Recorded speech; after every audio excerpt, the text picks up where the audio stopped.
नमस्कार, मैं हूं राजेश कुमार। वक्त यूपी प्राइम का है। उत्तर प्रदेश में कोरोना की संख्या 2,41,000 के पार हो गई। बुधवार को 5,716 नए मामले आए। यूपी के अपर मुख्य सचिव स्वास्थ्य अमित मोहन प्रसाद ने बताया कि प्रदेश में एक्टिव केस की संख्या 56,459 है, तो वहीं पूरी तरह ठीक होकर घर जा चुके लोगों की संख्या 1,81,364 है। कोविड-19 की बैठक टीम 11 की जो है प्रातः 10:30 बजे आयोजित की गई। जो टेस्टिंग की क्षमता है प्रदेश की लगभग 1.5 लाख के आसपास है। इस क्षमता को तदनुसार ही बनाए रखने और 1.5 लाख तक पूरा सुनिश्चित करने का निर्देश आज उन्होंने दिया है। 1,36,000 शायद आज टेस्ट हुए हैं, तो इस कड़ी में ये निर्देश था कि पूरा टेस्ट 1.5 लाख तक हो और इसको सुनिश्चित किया जाए। कानपुर नगर, वाराणसी, प्रयागराज, गोरखपुर में मेडिकल टेस्टिंग में वृद्धि करने के निर्देश दिए गए। माननीय मुख्यमंत्री जी ने सभी जनपदों में वेंटिलेटर्स और HFNC जो हाई फ्लो नेजल कैनुला है उसको क्रियाशील करने का भी निर्देश दिया है। जो भी इक्विपमेंट आए समय से वो क्रियाशील हो जाए और शासन को आज ही शाम तक रिपोर्ट भी देने के लिए जो है निर्देश मेडिकल एजुकेशन और मेडिकल डिपार्टमेंट को दिया है। कोविड अस्पतालों में डायलिसिस मशीनों की भी उपलब्धता सुनिश्चित कर ली जाए। हेपेटाइटिस बी के मरीजों के लिए डेडिकेटेड डायलिसिस मशीन की व्यवस्था की जाए, ये भी निर्देश उन्होंने दिए हैं। मुख्यमंत्री जी ने कोविड और नॉन कोविड अस्पतालों में ऑक्सीजन से कम 48 घंटे के बैकअप का भी निर्देश दिया है। स्वास्थ्य एवं चिकित्सा शिक्षा विभाग को 48 घंटे के ऑक्सीजन की उपलब्धता सुनिश्चित करने का भी निर्देश दिया है। होम आइसोलेशन के स्तर पर जनपदीय स्तर पर हेल्पलाइन के माध्यम से निरंतर स्वास्थ्य विभाग होम आइसोलेशन के जो भी व्यक्ति हैं उनसे संपर्क रहें। होम आइसोलेशन के लिए मैं फिर कहना चाहूँगा कि अपील है कि जितने भी लोग होम आइसोलेशन में हैं, जरा भी अनकंफर्टेबल फील कर रहे हैं, जरा भी उनको बुखार है, हल्की सी भी तबीयत में हरारत है, गले में खराश है या नाक में जो है उनको कोई दिक्कत है, तो वो जरूर अस्पताल में एडमिट होने के लिए तुरंत जो है कमांड एंड कंट्रोल सेंटर को जरूर बताएं। स्वच्छता और सैनिटाइजेशन को प्रभावी निर्देश दिए गए हैं। सितंबर माह में वेक्टर जनित रोगों का प्रकोप होने की संभावना रहती है। विशेष रूप से जिन क्षेत्रों में बाढ़ आई थी वहाँ पानी रिसीड करने के बाद जो है व्यवस्था बेहतर रखने की आवश्यकता होती है। स्वच्छता और सैनिटाइजेशन को और तत्परता से करने के लिए राज्यकर्मियों को जो है इसमें लगाकर, जो भी नगर विकास विभाग है, पंचायती राज विभाग है, इनको स्वच्छता और सैनिटाइजेशन के लिए विशेष रूप से इस पर बल दिया है। जहाँ तक कार्यालयों की उपस्थिति है, माननीय मुख्यमंत्री जी ने एक अभियान चलाया है जहाँ मुख्य सचिव, सभी ACS, सभी प्रमुख सचिव कहा है कि वो अपने सभी कार्यालयों की उपस्थिति की चेकिंग करें, डायरेक्टरेट्स की चेकिंग करें, सब जगह की चेकिंग करें। ये कार्य भी सुनिश्चित किया जा रहा है और मुझे ये बताना होगा कि हर सेक्शन का जो है निरीक्षण किया जा रहा है। जो भी कार्यालय में अनुपस्थित होंगे फिर कार्रवाई भी की जाएगी। कल विभिन्न प्रयोगशालाओं को जनपदों के द्वारा RT-PCR से टेस्ट करने हेतु 43,685 सैंपल्स भेजे गए। सर्वेलेंस की गतिविधि के अंतर्गत 84,542 इलाकों में 3,08,425 टीम दिवस के माध्यम से अब तक 2,08,58,684 घरों का सर्वेलांस किया जा चुका है और इसमें जो आबादी है, जो लोग रहते हैं, उनकी संख्या 10,44,97,878 है।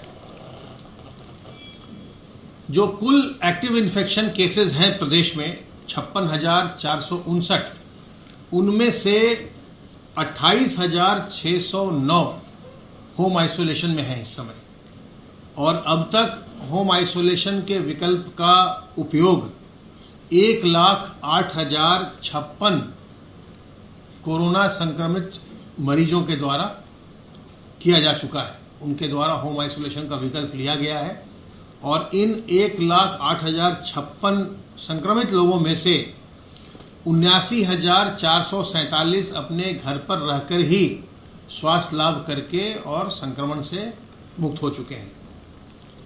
इस समय जो प्राइवेट हॉस्पिटल में लोग भुगतान के आधार पर अपना इलाज करवाते हैं, वैसे 2,796 लोग अपना इलाज निजी चिकित्सालयों में जो कोविड के लिए कन्वर्ट हुए हैं उसमें करवा रहे हैं। और जो सेमी पेड L1+ कैटेगरी है, जहां लोग होटलों में रहते हैं, जिसमें आप जानते हैं कि डबल ऑक्यूपेंसी का, रहने का और भोजन का व्यय मिला करके डबल ऑक्यूपेंसी पर 2,000 रुपये कमरे का रेट होता है, जिसमें कि एक व्यक्ति को सिर्फ 1,000 प्रतिदिन देना पड़ता है और उनसे चिकित्सकीय व्यवस्था के लिए एक टोकन 2,000 रुपये की एकमुश्त राशि ली जाती है। उत्तर प्रदेश में लोगों के फोन पर आ रही सर्वे कॉल को लेकर जब शासन और प्रशासन सख्त हुआ तो खुद ब खुद इस कॉल का राज फाश करने आम आदमी पार्टी के नेता संजय सिंह सामने आ गए, यानी इसका खुलासा करने। प्राइम न्यूज से एक्सक्लूसिव बातचीत करते हुए संजय सिंह ने कहा कि मैंने खुद खुलासा किया है।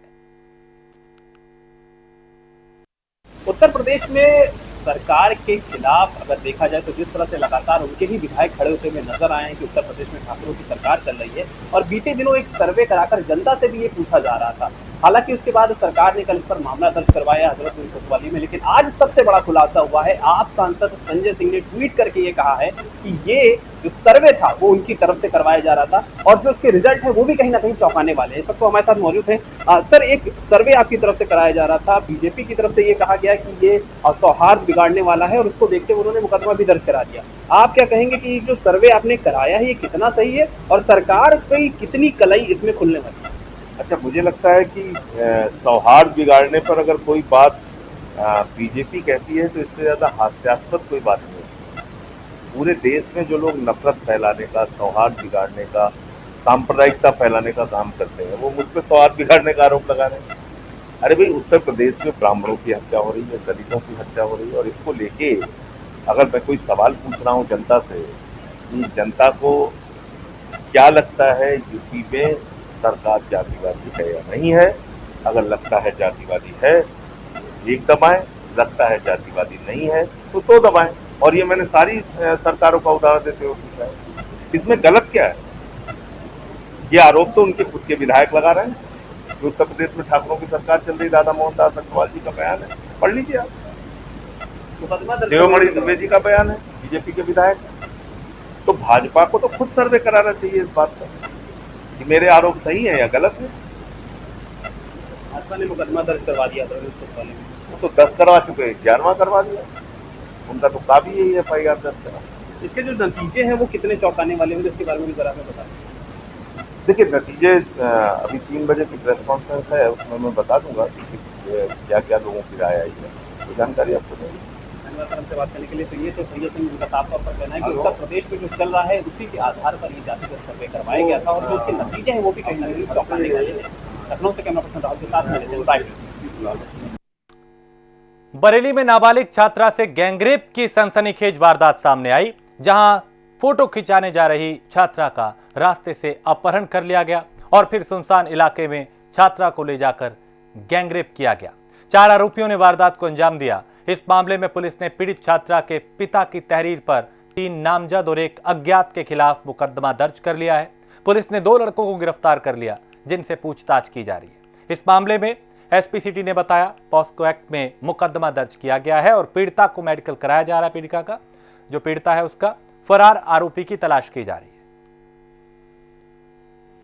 होती हुई तो उसने मुझे बताया कि मेरे साथ ये हुआ है, 4 लड़कों ने मेरे साथ करा था, पकड़ के ले गए थे ज़बरदस्ती उसको।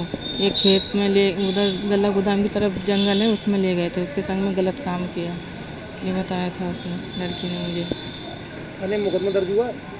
हाँ, मुकदमा दर्ज हुआ है। क्या चाहती है? हमें इंसाफ मिलना चाहिए, लड़कों को सज़ा मिलना चाहिए। उपयुक्त प्रकरण थाना सीबीगंज का एक मोहल्ला है सर्वोदय नगर, वहाँ से संबंधित है। इसमें जो नाबालिग लड़की है उनके पिता के द्वारा एक थाने पे आकर तहरीर दी गई क्योंकि बच्ची के साथ इस तरीके की घटना घटित हुई है। उपयुक्त मामले का संज्ञान लेते हुए तत्काल प्रभाव से मौके पर पुलिस टीम भेजी गई और जहाँ का मामला है वहाँ से हमने छानबीन की तो फिलहाल तहरीर के आधार पर जो है मुकदमा पंजीकृत कर लिया गया। आईपीसी और पॉक्सो एक्ट के तहत मुकदमा पंजीकृत कर लिया गया है। उसमें 3 नामजद और एक अज्ञात व्यक्ति का नाम उन्होंने डाला है। उस आधार पर हमने 2 व्यक्ति की गिरफ्तारी कर ली है और एक जो नामजद है और जो अज्ञात है उसका भी हम पता लगाने की कोशिश कर रहे हैं। जो नामजद है उसे परिवार वाले घर में ताला लगाकर फरार हो गए हैं। उसको गिरफ्तारी के लिए हमने अलग अलग टीम रवाना कर दी है। मिर्जापुर में बीजेपी नेता के पेट्रोल पंप पर दबंग बदमाशों ने गुंडागर्दी की। पेट्रोल भराने के बाद दबंगों ने कर्मचारियों से मारपीट की। मौके पर पहुंची पुलिस से भी आरोपियों की धक्का मुक्की हुई। पुलिस ने इस मामले में एक आरोपी को गिरफ्तार कर लिया। वहीं पुलिस का कहना है कि आरोपी की तलाश की जा रही है। आज संज्ञान में आया मैटर जो है थाना कटरा स्थित एक पेट्रोल पंप का मामला है इसमें, और अभी मैंने फुटेज देखा है। इसको फुटेज देखने के बाद मैंने थाने से बात किया। जानकारी मिली है कि इस तरह का एक व्यक्ति जो है मनीष सरदार नाम का है, जो टॉप 10 का अपराधी भी हमारे जनपद का है, जो पकड़ा गया है और हिरासत में लेकर पुलिस पूछताछ कर रही है। और हम उनके खिलाफ जो हमारा जो कि टॉप 10 का अपराधी भी है, हम सख्त कार्रवाई कर रहे हैं और जो भी उसमें मुकदमा बन रहा है, मुकदमे के अभियोग पंजीकृत करके विधिक कार्रवाई कर रहे हैं। बताया जा रहा है पुलिस के साथ भी बदसलूकी की है जब पुलिस कर्मी वहां पहुंचे। जो भी धारा बनेगी निश्चित तौर से, अगर पुलिस के साथ बदतमीजी की है उसने या मिसबिहेव किया है, तो हम जो भी धारा बनेगी अभियोग दर्ज करके विधिक कार्रवाई की जाएगी। 4 दिवसीय दौरे पे सुल्तानपुर पहुंची सांसद मेनका गांधी। दौरे के दूसरे दिन कादीपुर विधानसभा का उन्होंने दौरा किया। इस दौरान मेनका ने लोगों की समस्याएं सुनी और उनके समाधान के लिए अधिकारियों को निर्देश दिया। उन्होंने कई कादीपुर विधानसभा के सभी ब्लॉक में सड़कों का उद्घाटन और शिलान्यास भी किया।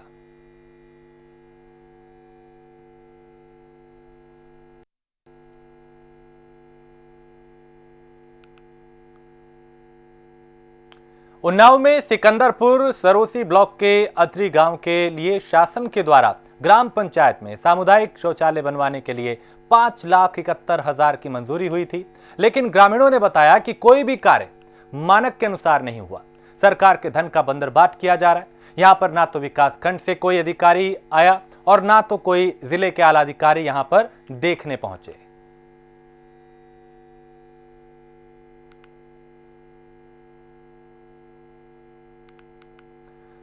फिरोजाबाद में गृह क्लेश के चलते एक विवाहिता ने खुद को आग लगा ली। महिला को जिला अस्पताल में भर्ती कराया गया, जहां महिला की गंभीर हालत को देखते हुए उसे आगरा रेफर कर दिया, जहां महिला की हालत नाजुक बनी हुई है।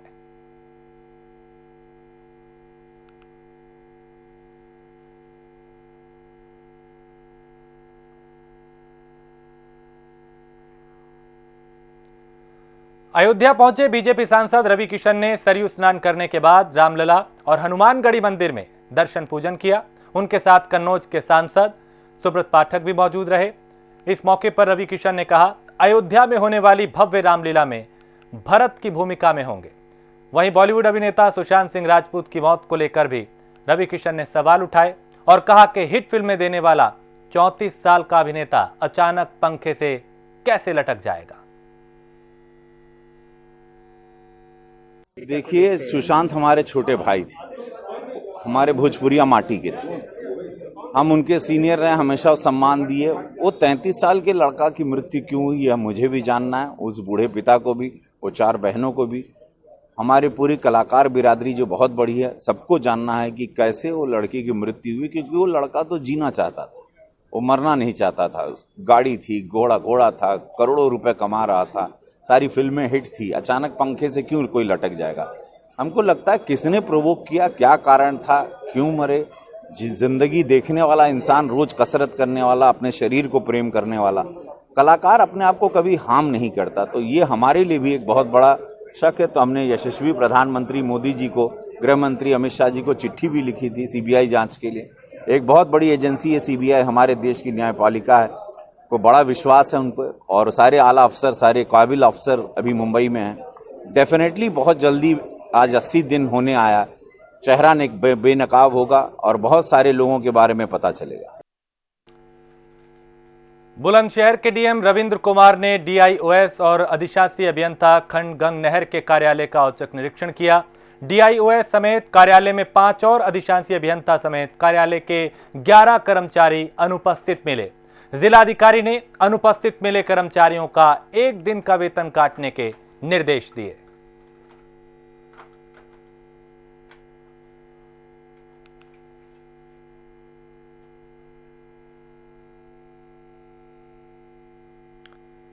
रामपुर के थाना कैमरी में 4 दिन पहले हुई पेट्रोल पंप संचालक की हत्या का पुलिस अधीक्षक ने खुलासा किया।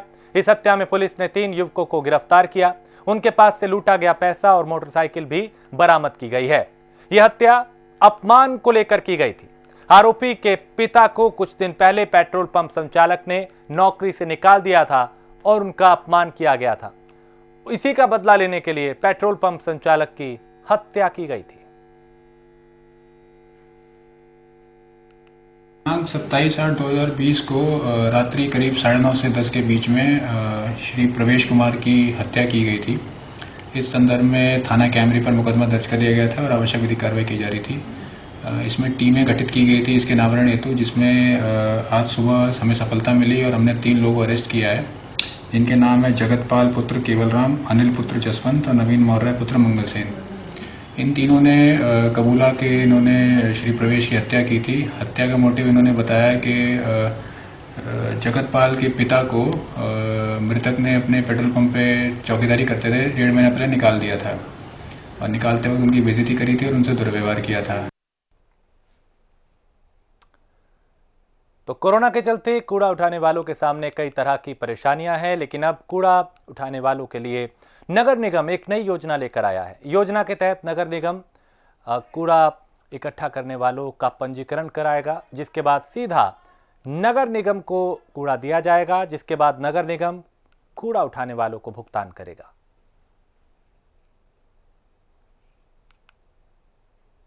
और हम क्या कर सकते हैं नगर निगम के माध्यम से? हमारे शहर में बहुत सारे ऐसे लोग हैं जो कूड़ा बीनते हैं, वो लोग यही लोग आए हैं। हम चाहते हैं कि अभी अनऑर्गेनाइज सेक्टर में काम कर रहे हैं, तो इनको हम कैसे ऑर्गेनाइज कर सकते हैं, इनकी लाइफ को और कैसे बेहतर कर सकते हैं। तो इनका जो सोशल अपलिफ्टमेंट है और सोशो इकोनॉमिक अपलिफ्टमेंट की बात हम लोग कर रहे हैं। हम चाहते हैं कि इनको हम ऑर्गेनाइज करें और नगर निगम के हाथ में हम कोलैबोरेट करके जो इनका ये बेसिकली हमारे लिए सेग्रीगेटर्स हैं।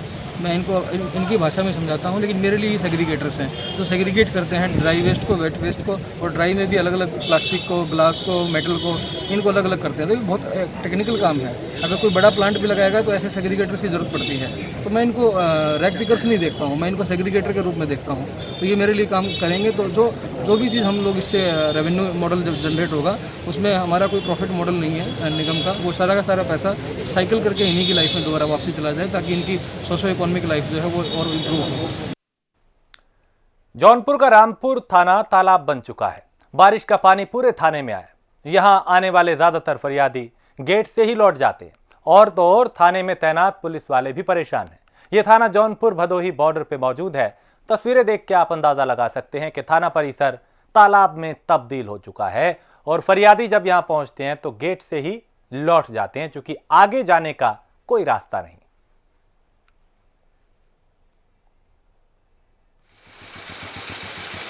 ये सही बात है कि चूँकि सड़क जो सामने की है वो काफ़ी ऊंची हो गई है। थाना बहुत पुराना है, थाने का भवन भी जर्जर हो गया है, कंडम होकर के नया थाना भवन बनना है। चूँकि वहाँ पर जल निकास की कोई व्यवस्था नहीं है, बगल में तालाब है, तालाब भरता है तो पूरा पानी थाने तक आ जाता है। तो जब तक कि नया भवन नहीं बनेगा इस समस्या का समाधान संभव नहीं है। प्रयास किया जा रहा है कि जल्दी से जल्दी ये भवन कंडम होकर के नया भवन बन जाए, ताकि समस्या का समाधान किया जाए। बहराइच के रुपैयाडीहा से यात्रियों को लेकर एक प्राइवेट बस खैरी घाट से बेहड़ा बाजार जा रही थी। रास्ते में अचानक बस नियंत्रित होकर पलट गई। बस में सवार 40 यात्री घायल हुए। सूचना पर पहुंची पुलिस ने घायलों को तुरंत नजदीकी अस्पताल में भर्ती कराया।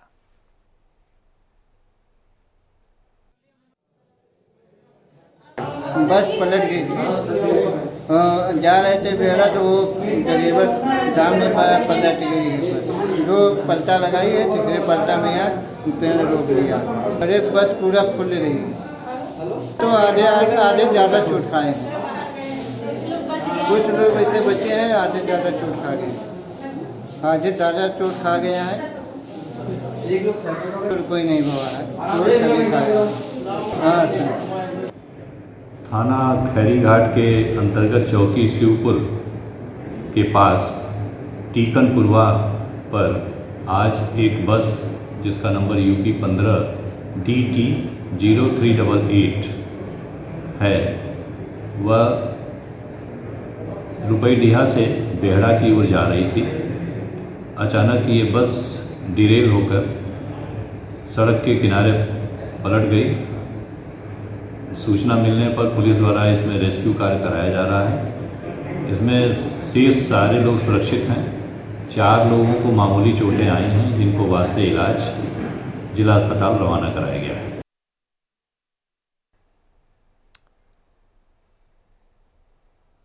मेरठ में सफाई कर्मचारियों ने ट्रैफिक पुलिस पर अपने साथी कर्मचारी की पिटाई का मामले का आरोप लगाया। सैकड़ों कर्मचारियों ने जमकर उत्पात मचाया। इतना ही नहीं, सड़क पर कूड़ा उठाने वाली कई गाड़ियों को लगाकर सड़क जाम कर दी। सफाई कर्मचारियों के नेता विपिन मरोठिया ने आरोपी ट्रैफिक पुलिसकर्मी पर मुकदमा दर्ज कर सस्पेंड करने की मांग की।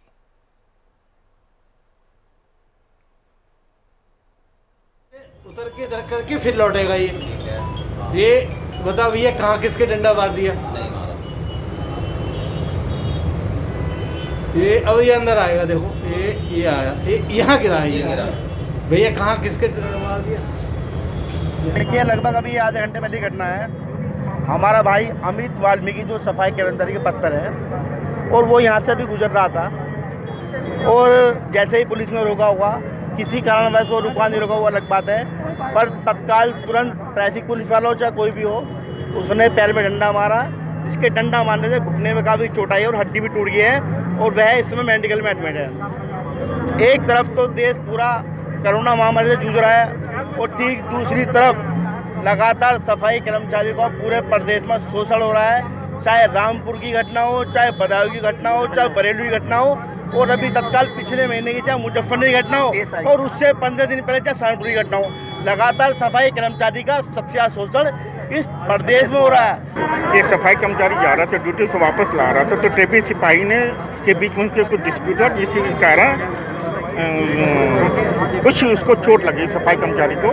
तो तत्काल जो भी दोषी हैं उनके विरुद्ध कार्रवाई के लिए एसपी ट्रैफिक साहब से अनुरोध कर दिया गया है और मेडिकल कॉलेज में जो भी मेडिकल फैसिलिटी को जो भी डॉक्टर बलियान से कर दिया गया है कि आप तुरंत उसकी इलाज करने में किसी भी तरह की कोई कमी नहीं चाहिए और उसको हम लोग ये देंगे और भविष्य में ऐसी घटना ना हो इसके संबंध में आवश्यक दिशा निर्देश जारी कर दिए गए। बहराइच में आम आदमी पार्टी के नेताओं ने उत्तर प्रदेश सरकार पर दलित उत्पीड़न और कानून व्यवस्था के बिगड़ने का आरोप लगाते हुए राज्यपाल को संबोधित ज्ञापन सिटी मजिस्ट्रेट को सौंपा।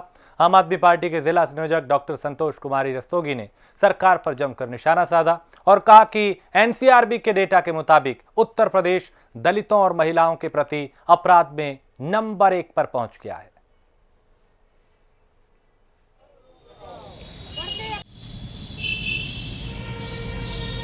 आज आम आदमी पार्टी उत्तर प्रदेश के सभी जिलों में बढ़ते हुए अपराधों के खिलाफ, योगी सरकार के राज में जो अपराध बढ़ रहे हैं उसके खिलाफ हर जिलों में ज्ञापन दिया गया है। आम आदमी पार्टी के राज्यसभा सांसद माननीय संजय सिंह जी का दिशा निर्देश था कि उत्तर प्रदेश में जो अपराध बढ़ रहे हैं उसके खिलाफ आज हम लोग प्रदर्शन करें और ज्ञापन सौंपे राज्यपाल महोदय को। अभी देखिए, एनसीआरबी की रिपोर्ट कहती है कि महिलाओं और दलितों पर लगातार उत्तर प्रदेश में अपराधों का ग्राफ बढ़ रहा है। उत्तर प्रदेश में दलितों के ऊपर उत्पीड़न के मामले लगातार बढ़ते हुए दिखाई दे रहे हैं। अभी एक घटना रायबरेली की है जहां पर एक दलित युवक को पुलिस थाने में लेकर जाती है और उसको इस तरीके से मारती है, इस तरीके से उसका उत्पीड़न किया जाता है, इतनी दर्दनाक तरीके से उसको मारा जाता है कि उसकी मौत हो जाती है। तो ये मौत नहीं बल्कि हत्या है। और इसी के साथ इस बुलेटिन में इतना ही। देश प्रदेश की बाकी खबरों के लिए आप देखते रहिए प्राइम न्यूज।